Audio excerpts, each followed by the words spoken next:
সুপ্রিয় শিক্ষার্থীরা কেমন আছো? আশা করি ভালো আছো। আজকে আমরা এই জায়গা থেকে শুরু করব। তো চলো ক্লাসটা শুরু করা যাক। সমাজ সংস্কৃতি গঠনের আদি পর্ব কৃষি আবিষ্কার থেকে নগর বিপ্লবের কথা। প্রাগৈতিহাসিক কাল থেকে ভাষা সাধারণ প্রভাব্য। আদিকালে মানুষ যখন চাষাবাদ জানতো না, স্থায়ী বসতি ছিল না, তখন তারা দলবদ্ধ হয়ে শিকার এবং সংসারে কাজ করতো। আদি আদিমি সমাজকে বলা হয় গোত্রভিত্তিক সমাজ। বাংলাদেশের কুমিল্লা জেলার লালমাই, হবিগঞ্জ জেলার চাকলাপুঞ্জি চা বাগান, চট্টগ্রামের সীতাকুণ্ড, নরসিংদী জেলার রূপবাড়ী, বটেশ্বর, ভারতের পশ্চিমবঙ্গের বাঁকুড়া, বর্ধমান, বীরভূম, পুরুলিয়া ও মেদিনীপুর জেলা, আসাম ও ত্রিপুরা রাজ্যের বেশ কিছু স্থানে প্রাগৈতিহাসিক যুগের মানুষের ব্যবহৃত হাতিয়ার পাওয়া গেছে। এর কোনো কোনোটির বয়স আনুমানিক 10,000 বছর।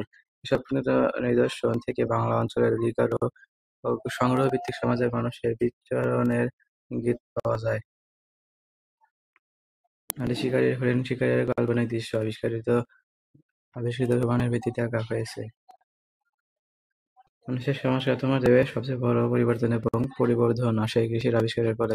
আদি যুগে মানুষের সংখ্যা বৃদ্ধি পেলেই গোত্রগুলো ভেঙে যেত এবং পরস্পর থেকে পৃথক হয়ে যেত, কিন্তু কৃষির আবিষ্কারের ফলে এই ভাঙন থেকে তারা মুক্তি পায় এবং কোনো একটি স্থানে স্থায়ীভাবে বসতি স্থাপন করে তাদের চাষের মাধ্যমে নিজেদের খাদ্য উৎপাদন করে জীবন ধারণে সক্ষমতা অর্জন করে। কৃষির আবিষ্কার মানুষকে খাদ্য সংকট থেকে মুক্তি দেয়, স্থায়ী ঘরবাড়ি নির্মাণের সুযোগ তৈরি করে দেয়।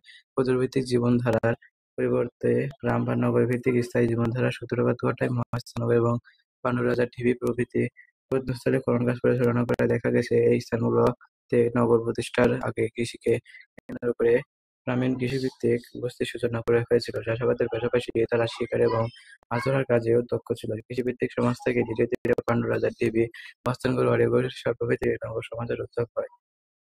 বাংলা অঞ্চলে কৃষি নির্ভর এলাকাগুলোতে গ্রামে প্রাচীনকাল থেকেই ফসল কাটার দিনটি ছিল সবচেয়ে আনন্দের দিন। চন্দ্র কেতু গড়ে একটি পোড়ামাটির ফলক দেখা যায়। চন্দ্রাকৃতির কাস্তে হাতে কয়েকজন কৃষক কৃষি কাজ করেছেন। তারপর একটি ফলকে ধরা দিয়েছে প্রাচীন আশ্চর্য সুন্দর একটি ফসল কাটার উৎসবের দিন। ফসলকে হাতে নিয়ে বাদ্যবাজনা সহযোগে নৃত্যরত মানুষের এই চিত্র প্রথম দ্বিতীয় শতকে অঙ্কিত হলেও তার মধ্যেই বাংলার কৃষকদের জীবনের একটি শাশ্বত রূপ প্রভাব রয়েছে। কৃষিকে কেন্দ্র করে বাংলা অঞ্চলের মানুষের জীবনে স্থায়ী বস্তির সংস্কৃতি গড়ে উঠেছিল। বাংলা অঞ্চলের মানুষের সাংস্কৃতিক জীবন গঠনে এই কৃষির ভূমিকা অতি প্রাচীন এবং অবিচ্ছেদ্য। কয়েকজন পুরুষ এবং একটি শিকার করা পশু নিয়ে বাড়িতে প্রবেশ করছে, আঙিনায় কয়েকজন নারী শস্য চাষ করছে। আদি যুগে কৃষি ও শিকার জীবনের দৃশ্য কল্পনা করে আঁকা ছবি। মানুষের জীবন ও সংস্কৃতি, ধর্মীয় বিশ্বাস ও আচার অনুষ্ঠানের সম্পর্কের প্রতি আজ প্রাচীন বাংলা অঞ্চলে বস্তি স্থাপনের মানসিকতাতে দেশের আদিকাল থেকেই লোক ধর্মীয় ধ্যান ধারণা গড়ে উঠেছিল। অনুশীলনী এসে একটা আদি যুগে বাংলা অঞ্চলের মানুষের পারিবারিক, সামাজিক, সাংস্কৃতিক ও রাজনৈতিক জীবনের প্রেক্ষাপট এবং প্রধান বৈশিষ্ট্যগুলো আমরা জানলাম। উপরের পাঠ থেকে চলো নিচের প্রশ্নগুলোর উত্তর খুঁজে বের করি। চলো অ্যান্সার শিফটে চলে যাই। তো প্রথম প্রশ্ন ছিল আদি যুগে মানুষের পারিবারিক কাঠামো কেমন ছিল? উত্তর, প্রাচীন বাংলায় গোত্র হচ্ছে সংগঠিত প্রথম দলবদ্ধ সমাজ। বিভিন্ন নৃগোষ্ঠীর আলাদা বৈশিষ্ট্য নিয়ে গোত্র বিচরণ ব্যবস্থা গড়ে ওঠে।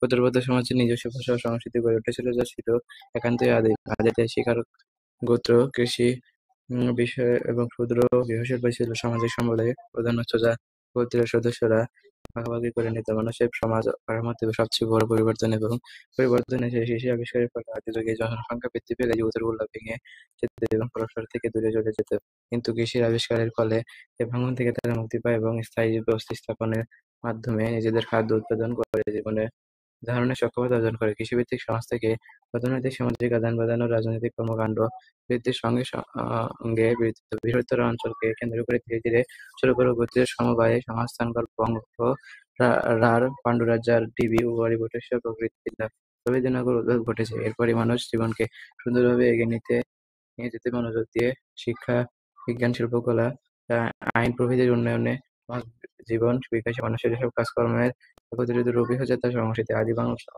অঞ্চলের কৃষি নির্ভর এলাকাগুলোতে প্রাচীনকাল থেকেই ফসল কাটার দিনটি ছিল সবচেয়ে আনন্দের দিন। তার দ্বিতীয় প্রশ্ন ছিল সামাজিক ও সাংস্কৃতিক জীবনের প্রধান উৎসবগুলো কেমন ছিল? আজকাল থেকে এখানে আদিকাল হবে। আদিকাল থেকে বাঙালিরা নানান ধর্মের উৎসব পালন করে আসছে। বিভিন্ন অঞ্চলে পোড়ামাটির ফলকে বাঙালি কৃষি ব্যবস্থা উৎসব সম্পর্কে ধারণা পাওয়া যায়। কৃষিকে কেন্দ্র করে বাংলা অঞ্চলের মানুষের জীবনে স্থায়ী বস্তির সংস্কৃতি গড়ে উঠেছিল। মানুষের জীবন ও সংস্কৃতির সঙ্গে ধর্মীয় বিশ্বাস ও আচার-অনুষ্ঠানের সম্পর্ক অতি প্রাচীন। গ্রামীণ কৃষিজীবী মানুষ সমাজের আদি এবং ভয়, বিশ্বাস-বিশ্বাসের উপর প্রতিষ্ঠিত আদি বাঙালি ধর্মের পুরো ছবি ফুটিয়ে তোলা সম্ভব নয়। তবে প্রাচীন যুগের এসব বিশ্বাস ও আচারে বাঙালি ধর্মের জগৎ সমৃদ্ধ হয়েছে প্রাচীন যুগকে, তাই রাষ্ট্র গঠনের প্রাথমিক ধর্মীয় পর্ব হিসেবে অভিহিত করা হয়ে থাকে। আদিকালে বাংলায় বর্তমানকালের মতো বা দ্বিতীয় নবান্না, দশহরা, রথযাত্রা, অক্ষয় তৃতীয়া প্রভৃতি সুপরিচিত অনুষ্ঠানগুলো সেকালেও প্রচলিত ছিল। এসব আমোদ উৎসব ছাড়াও হিন্দু ধর্মের অনেক লৌকিক অনুষ্ঠানও আদিকালে সমাজ জীবনে স্থান করে নিয়েছিল। আর্য ভাষাভাষী মানুষের আগমন নতুন বস্তি সমাজ সংস্কৃতির অবিরাম বদল।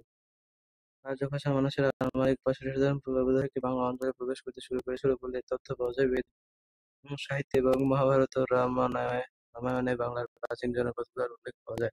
মৌর্য-গুপ্ত সম্রাটগণ তৎকালীন ভারতবর্ষের সর্বত্র তাদের প্রাচ্য বিস্তার প্রক্রিয়ার অংশ হিসেবে বঙ্গ-ভূমধ্যসাগর সমতট এলাকায় একের পর এক অভিযান পরিচালনা করেন। এটা হলো গুপ্ত যুগের সোনার মুদ্রা। আর এটা গুপ্ত সম্রাট চন্দ্রগুপ্তের ঘোড়ায় চড়ে প্রতিকৃতি খোদিত সোনার মুদ্রা। এটা গুপ্ত সম্রাট সমুদ্রগুপ্তের প্রকৃতি অঙ্কিত সোনার মুদ্রা। আর এটা হলো গুপ্ত যুগের মন্দির। এটা এই দেয়ালে ঘেরা স্থানটি একটি নগরী ছিল, সেই নগরের কাল্পনিক চিত্রে এটি প্রাচীনকালের নাম ছিল পুনর্নগর। এই চিত্রে ওই দুর্গে প্রবেশ করার দরজাগুলো নগরের মধ্যে জলধারা সহ চারিদিকে পরিখা ও ডান দিকে কর্তা নদী প্রবাহিত ছিল। কর্তা নদীর এই মহাসাগরে এই নগর প্রতিষ্ঠিত হয়েছিল। বর্তমানে এই রাজধানী নগরটি স্বাধীন বাংলাদেশের বগুড়া জেলায় রয়েছে। এই নগরে প্রথম মানব বসতি স্থাপিত হওয়ায় মৌর্য শাসকদের শাসনকাল শুরু হবার আগে 15 শতকে এই নগরের অবস্থিত অব্যাহত ছিল। বিভিন্ন সময়ে নগরটির বৈশিষ্ট্য এবং বস্তির ধরন পরিবর্তিত হয়েছে। 1000 বছরের বেশি সময় ধরে এখানে জনবসতি ছিল। এরপর বহিঃশক্তির আক্রমণ বা প্রাকৃতিক বড় দুর্যোগের কারণে নগরটি পরিত্যক্ত হয়ে ধীরে ধীরে মাটির নিচে চাপা পড়ে যায়। আধুনিককালের প্রত্নতাত্ত্বিকগণ নিজ সান্নিধ্যে খনন কাজ পরিচালনা করে মাটির নিচ থেকে সামান্য নগরটির ধ্বংসাবশেষ পুনরুদ্ধার করে খননের মাধ্যমে প্রাপ্ত বিভিন্ন নিদর্শন বিশ্লেষণ করে থাকেন। ইতিহাসবিদগণ ইতিহাস গবেষণার প্রথা পদ্ধতি ও কলাকৌশল মেনে প্রাপ্ত তথ্য-উপাত্তের বিচার বিশ্লেষণ করে এবং বিজ্ঞানসম্মত অনুসন্ধান চালিয়ে একজন ইতিহাসবিদ বিভিন্ন সময় মানুষের জীবন ও সংস্কৃতি সম্পর্কে ইতিহাস রচনা করে থাকে। ভরপুরে প্রাপ্ত প্রমাণের ফলকে খোদাই করা একজন যোদ্ধার ছবি। সাম্রাজ্যবাদী রাজ্যের রাজাগণ নিজেদের আধিপত্য বজায় রাখতে এই যোদ্ধাদের পেশি শক্তি ব্যবহার করে যোদ্ধারা বাস করতেন নগরের ভেতরে।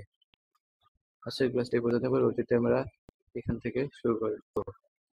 আমার ভিডিওগুলো ভালো থাকলে আমার চ্যানেল সাবস্ক্রাইব করে আমার সাথে থাকো। পরবর্তী ক্লাসটি দেখার আমন্ত্রণ জানিয়ে আজকের ক্লাসটি এখানে শেষ করছি। ধন্যবাদ সবাইকে।